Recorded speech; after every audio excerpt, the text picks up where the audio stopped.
G'day and welcome to the Concrete Connection Project podcast, where we're out performing and creating on every single street of the Adelaide CBD, trying to raise money and awareness for mental health and support or places and organisations that are supporting people that perhaps might be struggling. But today I'm not in the CBD, I'm in my local community of Clarence Park and I'm down at the shed. Thank you very much, fellas, for joining me today. So could someone please tell me what is the shed and what is it doing here in Clarence Park? Well, the shed is actually, we didn't start off as part of the men's shed system. It was just a group of people that got together that were usually retired or whatever and just doing woodwork repairs and all this sort of thing, I guess to fill in time and to socialise with people. Because nowadays you don't get a lot of social contact. Even in your own street, you probably don't know the people in that street like we did when we were kids. You knew everyone around the district, you know. But it's been started in 1980. It wasn't in this area, but when it moved to here, that was when I joined it. I've probably been here longer than most of them, except for Michael, who's not here at the moment. It's not. When they say men's shed, that's not strictly true. We didn't start off as the men's shed. We had women here as well, namely Doreen and a few others that I didn't know before. But she was always on about, it's not a men's shed. But we are part of the men's shed system now. And I really enjoy myself here. I mean, I come from Greenacres, over the other side of Adelaide, to be here. You know, they're a good bunch of people. Everyone gets on. Everyone respects each other, and we all help each other. Because coming from different walks of life, everyone knows different things. They've had different experiences and all this, and we share those experiences and we help each other out on the jobs. And it's a very convivial atmosphere here. Well, thank you. And your name's Tony. Tony, welcome to the podcast, Tony. So something that, correct me if I'm wrong, so I know one of the mottos for the men's shed in particular is standing shoulder to shoulder. And I think some of the science has shown that men in particular, I know this one is quite clearly called the shed and it's very inclusive of women as well, and I think a lot of the men's sheds are now, but the science has shown that men standing shoulder to shoulder are more likely to start talking with a task at hand rather than one-on-one, face-to-face. Do you find that to be a true statement? Very much. We have a lot of guys that are finding it hard to get out of the house because they're either shy or mental illness, and they're getting good support from home by their partners who are encouraging their other half who's just retired or may have mental problems to come to the shed. And my example, yes, I've retired now for 6 years and worked with groups of employees of about 150 staff and all of a sudden retired down to one person, my wife at home. And I noticed a big difference in the atmosphere of your mind's all occupied while you're at work, and it's not so much occupied while you're at home all the hours of the day, 7 days a week. And I do thank my wife encouraging me, what about the men's shed just down the road? And I thought, never heard of it. And coming here and having the joint atmosphere makes a big difference. And you don't need to know the woodworking skills. It's just the buddyship of ideas, or even watching, or even doing simple participations of, here's a sanding block. I've made the thing. Why don't do you want to sit around and do that bit of sanding? They love it. Our motto, if you want to call it, toys together offering your skills. There's no class system here. Everyone's got different skills, and we just help each other out. And we, one bloke might be doing a job, and he might come to me and say, "Look, how do we do this?" And I can explain it, or I'm not sure. Go and see Carl, and it just works out really well. Everyone's helps each other. You might see someone with a large piece of timber on the bandsaw, so you you sort of step up and you support one end of it for them without even saying anything. You just do it. And this is one of the things that I really like about the shed, you know. As I say, we've all got different skills, we've all had different life experiences, and we can share it, you know, and it's really good. And I suppose, yeah, as we said, yeah, a lot of people are different skilled. Some might not have any skills, and some just might want to come round and stand in the corner and tell a joke. I don't know, cause a bit of, friendly mischief. I don't know. Is that the sort of thing that might happen? It is. You just come here with a clear mind, and anything can pop up as the conversation. It might be the weekend sport. It could be politics. It could be the weather. There's a number of things everyone just talks around, and the conversation gets a bit bouncy around our 10 o'clock morning coffee time as we're trying to fix all the problems of the world, and it's good. Yeah. And I definitely say, yeah, bouncy, not heated, just bouncy, bounce it around. Everyone's got their own point of view, and we respect each other's point of view. It's a really good atmosphere. And as I say, Shirley Davey was a big advocate of it's not a men's shed, it's people, and you find that some of the guys have worked in offices all their life. They haven't come in contact with all this equipment, so we can show them, and a lot of them are quite very good at it as soon as they get the idea. So it's not, and we're not doing top class furniture manufacture or anything like that. It's just doing ordinary stuff around the place, and they pick up those skills. They can take them home, and they can do something at home as well. So it works out really, really well. Yeah, I know for me personally, creating something, or even little pieces of artwork or little bits of woodworking, things like that, can be incredibly rewarding, I think, for your mental health as well. Making something, having small achievements, I think stacking those up adds to positive mental health. Yes. Now, fellas, could you please introduce yourself and maybe tell us what are some of the projects that are going on at the moment? Yes, thank you, Ben. Yes, no, it's great, as certainly what Tony and Carl have outlined in regard to solving the world's problems and so forth. And in particular around morning tea, when we come together over a Monte Carlo or a Scotch finger and a coffee and so forth, there's some pretty broad conversations. As Carl said, we can, we accept people, even if you barrack for port or crows. It's all of that sort of thing. And, world politics, and it's a great thing. So, whenever there's a lull in the conversation, we get things discussed, we get things talked about, or what's coming in. And I'd also like to point out too, we have Tan from Myanmar who's here, and we have another woman from India.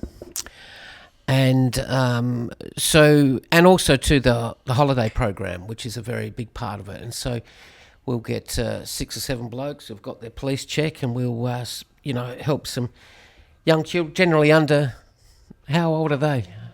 Age 11 and up. So, and that's great, and we really enjoy that part of it. So we're giving back in that way as well. I like making spoons, and this particular timber came from my kindergarten that I work at as a relief teacher. So I like the idea of getting some good quality scrap timber, turning it into something that you can use in the sandpit and also play a bit of music. So, I really like that connection. And certainly for me, in regard to my mental health and coming through a separation and connecting here and upskilling and being able to use some power tools, and we're well inducted and we're all safe. So it's been a wonderful place to come to. Look forward to it. Yeah, beautiful. Good. Yeah, I spent a lot of my time prior to this working as part of a multinational company, building gas plants and things like that around the world. And sort of when I left work and had nothing to do, theoretically, I sort of looked at various things, and my wife suggested coming to the men's shed and having a look, so I did, and I've been here for a while now and enjoying it. It's been really good. The people here are really easy to get along with, very helpful when you don't know what you're doing, and it's just got a really good atmosphere, and it just shows that you can, get along with anyone, no matter what their background is, if you put your mind to it and have a bit of fun at the same time. So yeah. Well, as we were talking about before, coming from a huge company, then to being retired, and then looking for that sense of community, or even, I guess, a bit of purpose as well. And then, so when you come from like a big company, coming to working toward, in the shed and things like that, like the relationships obviously form in the shed, and then do they, I guess, blossom outside of the shed as well? Do you find that now that everyone's coming to the shed with a common theme of looking for community connection and stuff, then does that trickle outside of that? Do you find that you can now have someone to call, or when it's outside of the shed hours? Yes, well, I mean, I've only been here a year and a half, and I know that pretty much a lot of the participants here certainly would have Sharon, our dear coordinator, have her mobile number. And so we're always touching base in regard to I'm finding some scrap timber here, or I'm not feeling well, or I'm going on a cruise to Canada or something like that. So we're all got an idea as to where we are in our spaces, and if someone's not here for a couple of days or a couple of weeks, then we can follow up with a phone call to make sure they're all right. So that's a good thing. And more recently too, we just went to Capri Cinema and watched a film. As volunteers, we got a free pass, a wonderful film. Wasn't the organist great? Yes. Oh. And and also too, sausage sizzles and various other little things. So from a social context, we do branch out a little bit, and we've had little wingdings here in the a gathering at Christmas time as well, when certain people come in and talk to us, such as yourself and other politicians. It's a great thing. Really learnt a lot here. And so, we were talking about Christmas. When I came in and introduced myself last week, there was some Christmas decorations and things being made. A lot of the things that do get made here are for community purpose, and they get sold to raise money for other areas. Is that correct? We try and put the money back into the equipment that we use here, and that just builds up better quality machinery. At the same time, the safety issue, face masks, eyeglasses and things like that. So we're just putting it all back into making sure that the place is safe. Yeah. Yep, because as we were talking earlier and last time I was here, that you want someone that wants to come and experience the shed, you want them to leave the same way they came. Particularly dust masks, hearing, things like that. They don't want to go home, blowing their nose full of sawdust when they get home and things like that. So, some of the things that do get made here, what are some of the items that people are working on? It's a real mixed bag. We start off with people hear about the shed, and they may bring in some type of furniture or something that's outside, outdoor furniture, or they've seen something on the internet. Can you make this for my little granddaughter or grandson? And then we have our own little projects where we're making ahead, e.g. we're doing some early Christmas decorations, trays, charcuterie boards, so I get them for sale towards December. And it's amazing, word of mouth gets around the area, and they turn up with their damaged goods. And the good thing about this is our time is no charge to labour. The only thing we say to them, if it costs us a little extra in buying some timber or the screws and things like that, that's the only thing you've got to pay for. And we get the biggest smiles from the people when they turn up, that we say, oh no, look, $25. And they're just amazed how their piece of furniture or whatever the article was from home repaired. And I can recall this lady that came in that had something meaningful for the family. The young grandchildren were saying, Grandma, dump it, it's no good, it's broken. And she heard about us, and we got it repaired, and she was in tears because it was a family heirloom that was easy to fix, and she was able to keep it. Oh, that's So it's a good story, that one. yeah, that's a great story. We can see a whole bunch of the boards here now getting wheeled in. So What's this, Carl? That there, we had a gentleman who was breeding South American parrots, and he asked if we could make some breeding boxes and also transporting boxes. And we end up getting a fairly large order from that gentleman who comes back every 6 months, 12 months to make another lot. So the word does get around locally that we can make we try to make things to order and at a very reasonable price. And we're happy because it gives the guys something else to just work on. And because the shed is primarily volunteer run, and everyone here is a volunteer that works. I know there's a coordinator, but everyone that's working building things here is a volunteer. Is that right? Correct. And then how? Obviously, you try and do as much of the labour and things for free. It might cost a little bit for someone to get something fixed in terms of materials and things. But how is the money organised? How is this sustainable? How do we get the machinery and things like that keep coming in, and the PPE and stuff like that? We covered with the Unley Council, and we discuss costs, but at the same time we are showing the Unley Council that we are trying to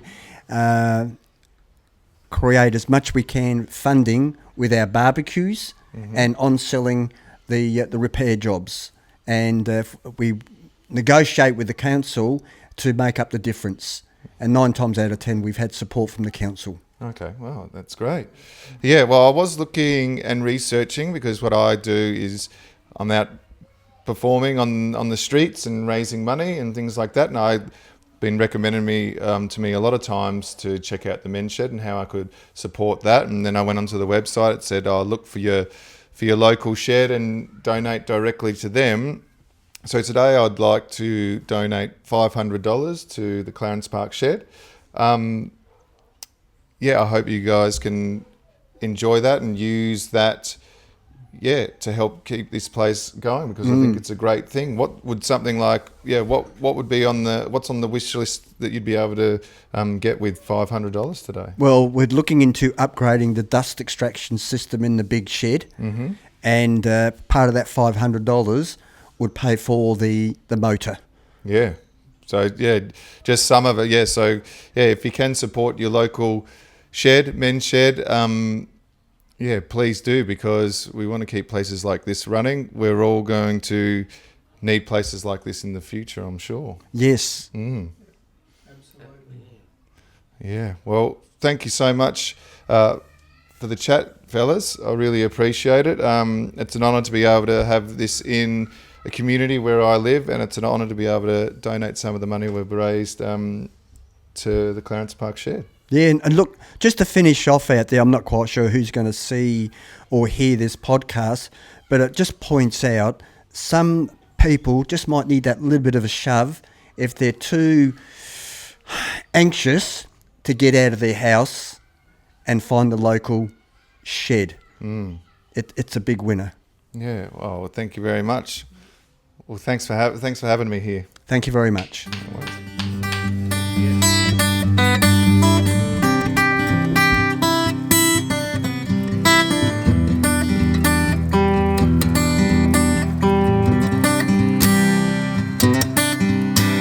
These dark circles that they've under my eyes.